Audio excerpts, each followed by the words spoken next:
Hello and welcome to all. आज हम लोग बात करेंगे प्लास्टिक डिफॉर्मेशन। हमने पहले डिस्कस किया था, तो प्लास्टिक डिफॉर्मेशन से ही रिलेटेड एक फिनोमेना या इफेक्ट कह सकते हैं। प्लास्टिक डिफॉर्मेशन जब मटेरियल में होता है वो है बोसिंगर इफेक्ट। बोसिंगर इफेक्ट जो है ये मटेरियल की उस प्रॉपर्टी से रिलेटेड है जिसमें कि जब भी मटेरियल में डिफॉर्मेशन होता है उनमें चेंजेस जो होते हैं, स्ट्रेस स्ट्रेन कैरेक्टरिस्टिक्स में जो चेंज होते हैं, उसका जो माइक्रोस्कोपिक लेवल पे जो इफेक्ट होता है स्ट्रेस डिस्ट्रीब्यूशन में, उनमें क्या असर होता है टेंसाइल स्ट्रेस का कंप्रेसिव स्ट्रेस पे, इन सब के बारे में हमें एक इंफॉर्मेशन मिलता है। अगर एक एग्जांपल ले लें, फॉर एन एग्जांपल, इसमें बोसिंगर इफेक्ट के अकॉर्डिंग अगर टेंसाइल यील्ड स्ट्रेंथ में अगर इंक्रीज हो रहा है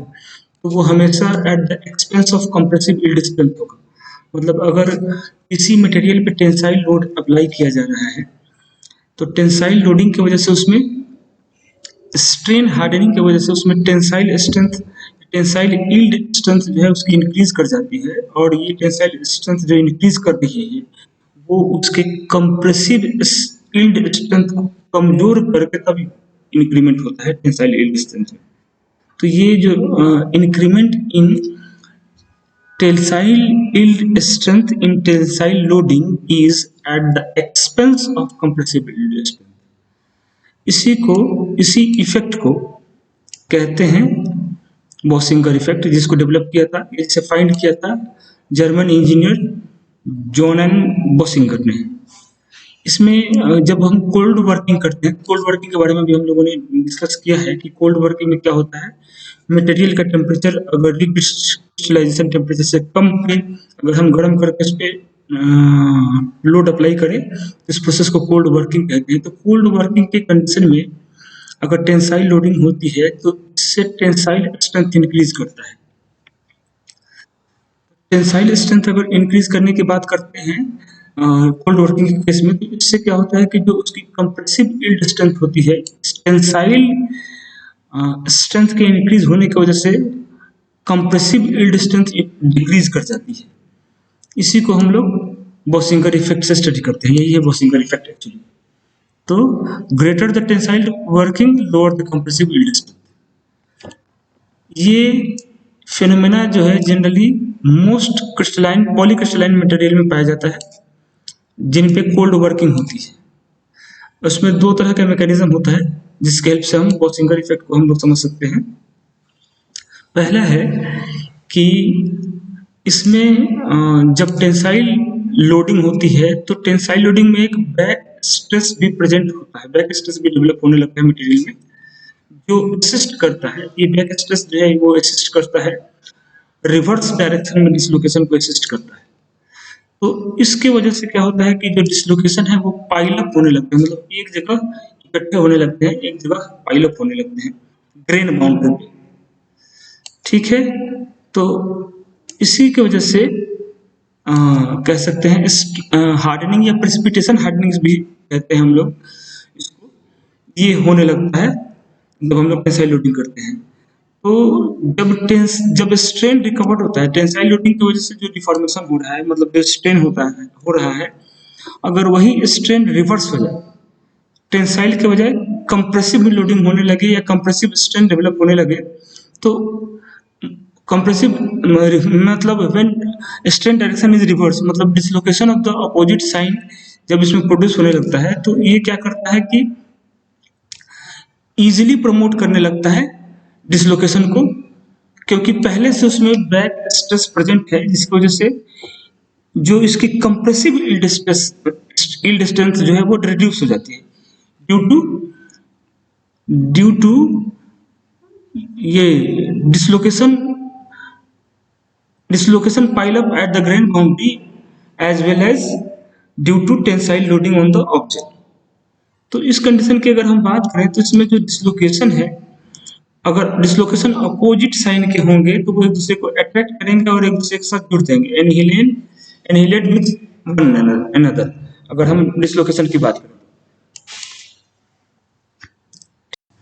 अगर हम स्ट्रेन हार्डनिंग की बात करें तो स्ट्रेन हार्डनिंग जो है ये रिप्रेजेंट करता है इंक्रीज डिसलोकेशन डेंसिटी को, ठीक है, और जो रिड्यूस करता है which reduces the amount of dislocation reduces strength. अगर हम बोसिंजर इफेक्ट की बात करें तो इसमें जो स्ट्रेन हार्डनिंग है, स्ट्रेन हार्डनिंग रिप्रेजेंट करता है, अगर टेंसाइल लोडिंग की बात करें तो स्ट्रेन हार्डनिंग रिप्रेजेंट करता है कि टेंसाइल लोडिंग की वजह से जो स्ट्रेनिंग हुई है, ये स्ट्रेनिंग उसके डिसलोकेशन डेंसिटी को इंक्रीज करता है, जिसके वजह से उसकी जो कंप्रेसिव स्ट्रेंथ है वो रिड्यूस हो जाती है। The net result is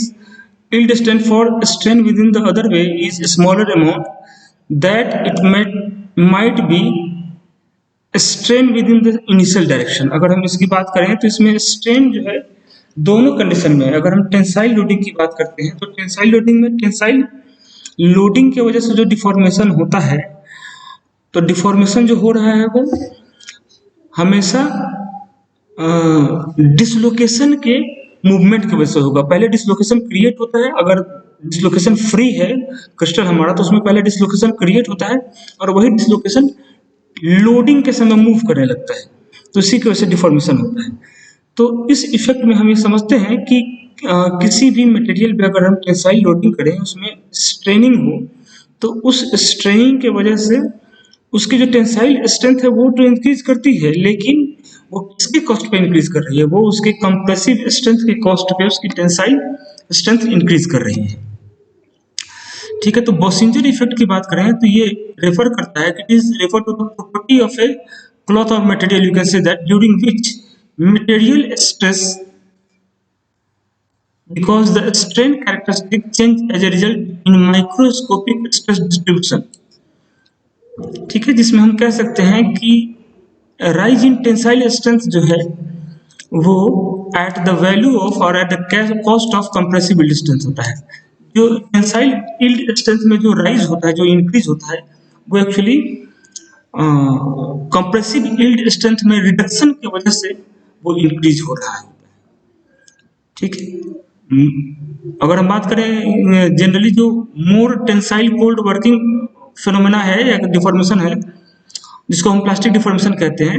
वो उसके टेंसाइल यील्ड स्ट्रेंथ को इंक्रीज करता है और जो कंप्रेसिव यील्ड स्ट्रेंथ है वो रिड्यूस होता है इस फिनोमेना में। तो हम कह सकते हैं कि the greater the tensile cold working deformation is lower the compressive yield strength. तो हम लोग इसी में अगर हम बात करें तो अगर किसी डायरेक्शन में प्लास्टिक डिफॉर्मेशन हो रहा है किसी एक डायरेक्शन में, तो दूसरे डायरेक्शन में भी प्लास्टिक डिफॉर्मेशन होगा, वो कंप्रेसिव नेचर का होगा। अगर कोई ऑब्जेक्ट है, ये कोई ऑब्जेक्ट है, सिलिंड्रिकल ऑब्जेक्ट, और इस पर टेंसाइल लोडिंग हो रही है, डायरेक्शन में टेंसाइल लोडिंग हो रही है, तो इस टेंसाइल लोडिंग का इफेक्ट जो है, इस डायरेक्शन में टेंसाइल लोडिंग हो रही है, P force, P external force इस पे अप्लाई किया जा रहा है, इसके वजह से क्या होता है कि इसकी लेंथ इंक्रीज करेगी। लेंथ इंक्रीज करेगी तो इसकी विड्थनेस या डायमीटर जो है वो डिक्रीज कर जाएगी। तो यही जो इफेक्ट है जिसमें कि लेंथ इंक्रीज होता है, तो इससे टेंसाइल लोडिंग की वजह से इसकी टेंसाइल यील्ड स्ट्रेंथ इंक्रीज कर रही है, साथ में इसकी कंप्रेसिव यील्ड स्ट्रेंथ जो है रिड्यूस हो जा रही है। यही हमें इंफॉर्मेशन हमें बताता है बोसिंजर इफेक्ट। अगर हम मैकेनिज्म की बात करें, बोसिंजर इफेक्ट के मैकेनिज्म की बात करें, तो अगर सीवियर यूनिडायरेक्शनल कोल्ड वर्किंग है, यही हम बात करें कि टेंसाइल लोडिंग हो रही है, तो ये यूनिडायरेक्शनल लोडिंग है। इस यूनिडायरेक्शनल लोडिंग की वजह से जो कोल्ड वर्किंग हो रही है, इसमें क्या होता है कि ये लीड करता है डिसलोकेशन के एक्यूमुलेशन को। इसमें डिसलोकेशन जो है एक्यूमुलेट होने लगते हैं ग्रेन बाउंड्री पे एट द बैरियर्स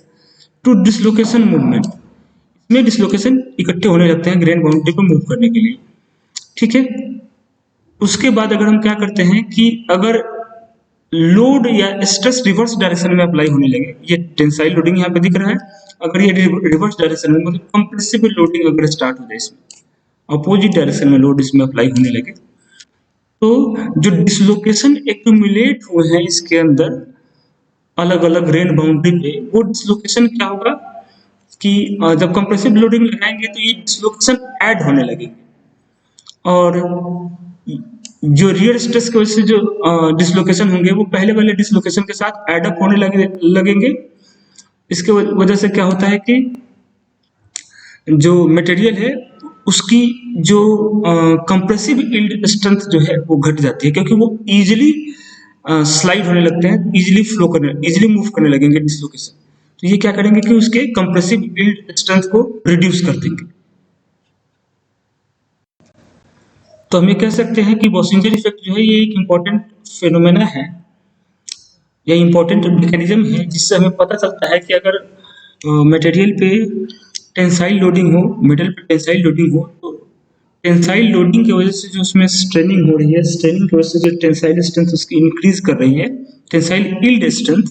तो वो उसके कंप्रेसिव यील्ड स्ट्रेंथ के कॉस्ट पे इंक्रीज कर रही है। इससे उसका कंप्रेसिव यील्ड स्ट्रेंथ जो है रिड्यूस हो जाता है।